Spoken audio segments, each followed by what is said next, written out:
ඔව්. ඔබතුමා මනෝවෛද්‍යවරයෙක්. විශේෂඥ මනෝවෛද්‍යවරයෙක්. දැන් එක්තරා විදියකින් බැලුවොත් වෛද්‍යතුමනි ඍජුවම අපි ජනතා විමුක්ති පෙරමුණේ මේ ක්‍රියාකාරීත්වය බැලුවොත් මම හිතන්නේ 41 දෙනෙකු පාර්ලිමේන්තුවට තෝරාපත් කරලා ඉවුවා ජනතා ඡන්දයෙන්. ඔවුන් മന്ത്രി ධුර දෙකක් පූජා කරා පරිත්‍යාග කරා එක්සත් ජනතා නිදහස් සන්ධානයේ ආණ්ඩුවට ජාතික ලයිස්තුවෙන් නියෝජනයක් කරන්නට. දැන් කෙසේ නමුත් ජනතා විමුක්ති පෙරමුණ එහෙම නැත්නම් අද සිටින ජනතා විමුක්ති පෙරමුණේ නායකත්වය සහ ඔවුන්ගේ නායකත්ව කණ්ඩායම ජනතාව තේරුම් ගත්තද? ජනතාව ඔවුන්ව තේරුම් ගත්තද? ඔවුන් ජනතාව තේරුම් ගත්තද? ඔව් සුධර්මන් මේක දිහා මම දකින්නේ මෙහෙමයි. දැන් මම මේ කතා කරන දේවල් සුධර්මන් මම ජනතා විමුක්ති පෙරමුණේ අද සිටින මොකද ජනතා විමුක්ති පෙරමුණ තුළ අදත් ඉන්නවා ගෞරවනීය සහ ආදරණීය නායකයන් ගිය කණ්ඩායම තුලත් ඉන්නවා. ඒ සියලුම දෙනාට මම විවෘතව මේ කියන දේවල් නිසා මට ප්‍රසිද්ධිය කියන්න බැරි කිසි අපහසුාවක් නැහැ. සුධර්මන් මම අවංකව කියන්න ඕන මමත් පෞද්ගලිකව හිටියේ ගරු ජනාධිපතිතුමා ජයග්‍රහණය කරවීම පිළිබඳව ගත්ත ක්‍රියාමාර්ගය හරි 2004 ඊට පෙර සන්ධාන ආණ්ඩුවකට ගිය එක හරි. හැබැයි ඇමතිකම් 4 ගත්තාම මගේ හිතෙත් පොඩි කහටක් තිබුණා. මම මේ අවංකව කතා කරන්නේ. මොකද ඔබට මතක ඇති 64 ඇමතිකම් 3.2කට ඉල්ලීම් වෙච්ච කතන්දරත් එක්ක මිනිසුන්ගේ සැකයක් තිබුණානේ. ඒක උඩ මගෙත් පොඩි සැකයක් තිබුණා. හැබැයි ඔවුන් ඇමතිකම් ලබා ගැනීම පිළිබඳව මගේ කිසි අමනාපයක් තිබුණේ නැහැ. ඉතින් ඒකත් එක්ක මේ රජයට ඇමතිකම් ලබාගෙන සම්බන්ධ වෙනවද නැද්ද කියන ගැටලුවක් මේ අපි වගේ මිනිසුන්ටත් තිබුණා මම කියන්නේ. එතකොට මත දෙකක් තියෙන්න පුළුවන් නේ සුධර්මන්. දැන් සමහර දේවල් හරි වැරදි වෙන්නේ ඉතිහාසෙ පස්සේනේ තීන්දුව කරන්නේ. ඉතින් හැබැයි එතෙන්දී මම හිතන්නේ නැවත හැරිලා බලනකොට මේ රටේ ජනතාවේ අති බහුතරයකට උමුණා වෙලා තිබුණේ රජයට සම්බන්ධලා වැඩ කරන්න ඕන කියන කතන්දරේ. ඉතින් මම හිතන්නේ ඒක දැන් ආයි මම හැරිලා බැලුවහම මම හිතනවා සමහරලාට මම හිටපු තැනත් යම් ප්‍රමාණයකට වැරදි කියන එක. මම කියන්නේ එහෙම අපි දකින්න ඕන. අපි මේ අපිට නිහතමානී වෙන්න පුළුවන්කම තියෙන්න ඕන. දැන් මට මේක නොකියන්න පුළුවන්. ඒක එහෙමද නැද්ද කියලා ඉතිහාසයේ සිදුවීම් එක තීන්දුව කළා බලන්න. ඉතින් මත දෙකක් තිබුණා. ඒ මත දෙකත් එක්ක රටේ තිබිච්ච මතයත් එක්ක ගියේ නැති අර්බුදයක් නේ මෙතන තිබිලා තියෙන්නේ. ඉතින් එහෙම හඳුනා නොගැනීම පිළිබඳ ගැටලුවක් තිබුණා කියන එක තමයි පිළිගන්න සිද්ධ වෙන්නේ. මොකද ඒක මම දකින්නේ දැන් විමල විරංශ මන්ත්‍රීතුමාගේ පොත කියවනකොට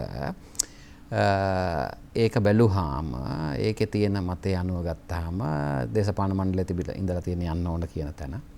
ඊට පස්සේ මධ්‍යස්ථ සභාව යන්න ඕන නැහැ කියන තැනට යනවා. ඊළඟට සෝමවන් සමරසිංහයන් යන්න ඕන නැහැ කියන තැන ඉඳලා ඊට පස්සේ යන්න ඕනේ කියන තැනට අවිල්ලා තියෙනවා. ඉතින් එහෙම වෙන්න පුළුවන්.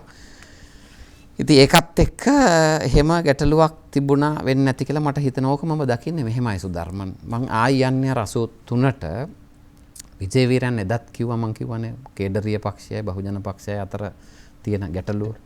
ඒ ගැටලුව නැවත ආවා කියන එක තමයි මම දකින්නේ. ජනතා විමුක්ති පෙරමුණ කියන්නේ කේඩරීය පක්ෂයක් ශීඝ්‍රයෙන් බහුජන පක්ෂයක් බවට පත් වෙච්ච පක්ෂයක්.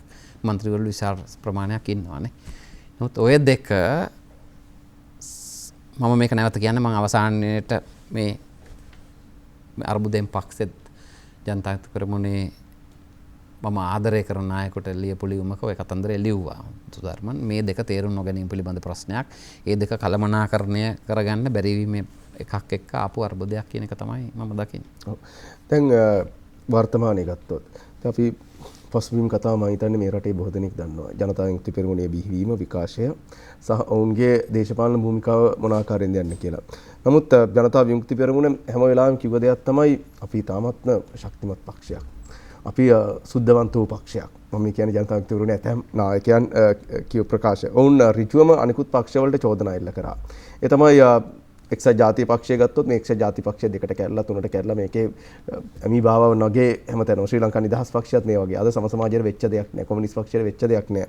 මෙවැනි වූ කතන්දර කතා ජනතාවට කිව්ව ජනතා විමුක්ති පෙරමුණත් දෙකට කැඩලා. වර්තමානයේ නන්දන ගුණතිලක ආරම්භ කරපු ඒ බෙදී වෙන්වීම විමල් වීරවංශ ප්‍රමුඛ 12 දෙනෙක්ගෙන් අද පාර්ලිමේන්තු නියෝජනයේ 12 දෙනෙක්ගෙන් අද බෙදී වෙන් වෙලා වෙනම පක්ෂයක් බවටත් පත් වෙලා තිබෙනවා. ඔබතුමා මෙන්න මේ අරගල එහෙම නැත්නම් මේ බෙදී වෙන්වීම මොන ආකාරයෙන් දකින්නේ? මෙහෙමයි සුධර්මන්. මම නැවත ආයි අවංකව කියන්න ඕන මේ බෙදීම ඉදිරියේ දැඩි ලෙස කම්පණය වෙච්ච පුද්ගලෙක් මම. මම ජනතාක්ෂ පෙරමුණට ඍජු ලෙස බලපෑම් කළ හැකි මේ වකවානු වෙනකොට මට්ටමක හිටියේ නෑ. නමුත් මගේ ශක්ති ප්‍රමාණය හැටියට මම සියලු දෙනාටම කතා කරා මේ බෙදීම වළක්වන්න කියලා මැදිහත් වෙන්න. මොකද ජනතාක්ෂ පෙරමුණ කියන්නේ මේ රටේ තිබිය යුතුව තිබිච්ච බලවේගයක්. ඔබ පිළිගන්නවා ඇති බෙදුම් වාදයට විරුද්ධව නිවැරදි ක්‍රියාමාර්ග ගෙන යමින් මේ සමාජ ඉදිරි ගමනට දැවැන්ත තීරණාත්මක වැඩ කොටසක් කරපු පක්ෂය. ඒකත් එක්ක ඒකේ බෙදීම දකින්න මම කැමති වුණේ නැහැ. නමුත් අවාසනාවට සුධර්මන් ඔබ කියනවා වගේ දැන් මම ජනතාක්ෂ පෙරමුණ ගැන කතා කරන එක පොඩ්ඩක් තියලා මම පොදු වශයෙන් ගන්නම්. සුධර්මන් වගේ මම විශ්වාස කරන දෙයක් තියෙනවා. මොකද්ද? මම විශ්වාස කරන දේ තමයි බලය වැඩි වෙන්න තමයි අපි නිහතමානී වෙන්න ඕන. ඊළඟට මම විශ්වාස කරපු දෙයක් තමයි ජනතාක්ෂ පෙරමුණ බලය ගත්තත් ජනතාක්ෂ පෙරමුණ බලය ගන්නේ ජනතා විමුක්ති පෙරමුණේ සමාජිකයන් සඳහා පමණක් සුබවාදී සමාජයක් ගොඩනගන්න නෙමෙයි කියන විශ්වාසය තමයි මගේ තිබුණෙත් තියෙන්නේ. එහෙමනම් ඉන් එහාට යන. ඒ කියන්නේ අවසාන මිනිසා දිනා ගන්න තැන දක්වා ඒ ගමන ඉවර වෙන්න බෑ. එතකොට මම දකින දේ තමයි ඕනම දේශපාලන පක්ෂයක ඒක හැම දේශපාලන පක්ෂයකටම පොදු න්‍යායක් වෙන්න ඕන ජනතාක්ෂ පෙරමුණට විතරක් නෙමෙයි. ඒ අවසාන මිනිසා දිනා ගැනීම දක්වා යන ගමනේදී එක් පුද්ගලයාට කරන්න පුළුවන් දායකත්වය වෙනස්. සුධර්මනේ දායකත්වය කොයිතරම් පොඩි වුණත් ඒවට විශාල වටිනාකම් ප්‍රමාණයක් තියෙනවා. ඒක නිසා මම දැකපු දේ මම විශ්වාස කරපු දේ තමයි ඕන කෙනෙකුට යන්න කියනවට වඩා යන මිනිසුන් රඳවා ගැනීමට තමයි ඒ ක්‍රමවේදයන් සැලකෙන්නේ. උදාහරණයක් වශයෙන් ගත්තාම සුධර්ම මම එක නිතර කියන කතාවක්. මේ ඇමරිකාවේ අපි දන්නවනේ හූස්ටන් කියන ආයතනයේ හඳට මිනිස්සු යවන තැනක්. ඕකේ මේ අගුව මේ පිරිසිදු කරන පුද්ගලයන් සුධර්මන් වගේ මාධ්‍යවේදියෙක් ඇහුවා ඔබ මෙතන මොකද කරන්නේ? එයා කිව්වා මම හඳ මත මිනිසෙකු යවීම සඳහා දායක වෙනවා කියලා. ඒක තමයි කණ්ඩායම් මානසිකත්වයේ තියෙන. ඒක මම මගේ ජීවිතේ හපු අභිමානාත්මක කතාවක්. ඒ පුද්ගලයාට අභිමානයක් තිබුණා අගුව පිළිසකර කරන්න. ඒ කණ්ඩායම් පිළිබඳ එතකොට ඒ කණ්ඩායම් ගොඩනැගීමේ විද්‍යාව පිළිබඳ ඉගෙනගත්ත කෙනෙක් විදිහට මම දකින දේ තමයි ඒක එහෙම වෙන්න ඕන කියලා. ඒකට මම තවත් උදාහරණයක් දෙන්නම්. අබ්දුල් කලාම් ඔබ දන්නවා ඉන්දියාවේ හිටපු ජනාධිපතිවරයා. එතුමා 74 වකවානුවේ දින වකවානුව මම හිතන්නේ හරි කියලා ඉන්දියානු අජටාවකාශ මිසයිල් ව්‍යාපෘතියේ අධ්‍යක්ෂකවරයා වශයෙන් කටයුතු කරද්දී ඒ මිසයිලයක් යවන වැඩක අවසාන මොහොතේ පරිගණකවල තිබිච්ච වැරද්දීමකින් ඒක කරගන්න බැරි වුණා. බැරි වුණාම ඔහු පුවත්පත් සාකච්ඡාවක් කැඳෙව්වා. කැඳෙව්වහම ඔහුගේ අධ්‍යක්ෂකවරයා හිටියේ දස්වාන් මහාචාර්යවරයා. ඔහුත් ඇවිල්ලා මේ පුවත්පත් සාකච්ඡාව තියන්න විනාඩි ගානකට ඉස්සෙල්ලා දස්වාන් කිව්වා අබ්දුල් ඔයා නෙමෙයි මේක කරන්නේ මම. එයා කතා කරලා කිව්වා අද මේ ව්‍යාපෘතියේ වැරදිවීමේ වගකීම සම්පූර්ණයෙන් මම බාර ගන්නවා. ඒ බාර ගන්න නිසා මේක ඉතාම ඉක්මනින් අපි නිවැරදිව කරනවා කියලා. ඊට පස්සේ මොකද කරේ? ඒක කරා හරි ගියා. හරි ගිහිල්ලා දස්වාන් පුවත්පත් සාකච්ඡාවක් කැඳවලා අවසාන මොහොතේදී අබ්දුල් කලාම්ට කිව්වා අද මේක කරන්නේ ඔබ. ජයග්‍රහණයේ ගෞරවය ඔබ ගන්න ඕන, පරාජයේ ගෞරවය මං ගත්තා. අබ්දුල් කලාම් ජනාධිපතිතුමා කියනවා මම ජීවිතේ නායකත්වයේ පිළිබඳ ඉගෙනගත්ත ලස්සනම පාඩම මේකයි කියලා.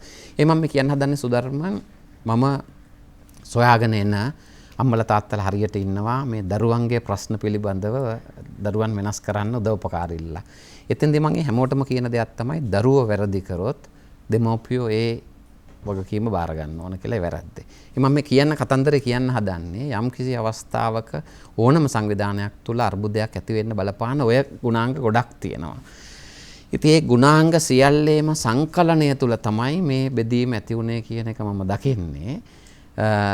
ඒ කියන්නේ අර්බුද කළමනාකරණය කිරීමේ නිපුණත්වය යම්කිසි තීරණාත්මක අඩුපාඩුවක් මෙතන තියෙන්න ඇති. එහෙම නොවුනනම් සුධර්මන් දැන් මම මේ තනියම හිතන දේවල් මම මේ කතන්දර මේ හැමෝටම විවෘතව කියලා තියෙන දේවල් මම නැවක් අරගෙන යනවා නම් සුධර්මන් නැව මොහොත මැද්දේ තියෙද්දී ඒකේ ඉන්න උදවිය හරි හෝ වැරදි මේ පුද්ගලයන්ට ඇඟිලි දික් කරන්න මම සූදානම් නැහැ. මේක සමාජ ප්‍රවාහයක්. අපි හිතමු නැව ඇතුලේ කැරල්ලක් ඇති වුණා, ප්‍රශ්නයක් ඇති වුණා කියලා. මම ඒ නැවේ ඉන්න මයත් එක්ක එකට ගමන් කරපු සගයන් අතපය බැඳලා මුහුදට දාන්නේ නැහැ. මම කියනවා බැඳලා අරන් යනවා ගොඩට. ගිහිල්ලා වෙරළට ගිහින් කියනවා ඕගොල්ලෝ යන ගමනක යන්න. ඉතින් මම දකිනවා මෙහෙම විමල විරවංශයන් මං හිතන්නේ වැඩි වටින්නේ ජනතා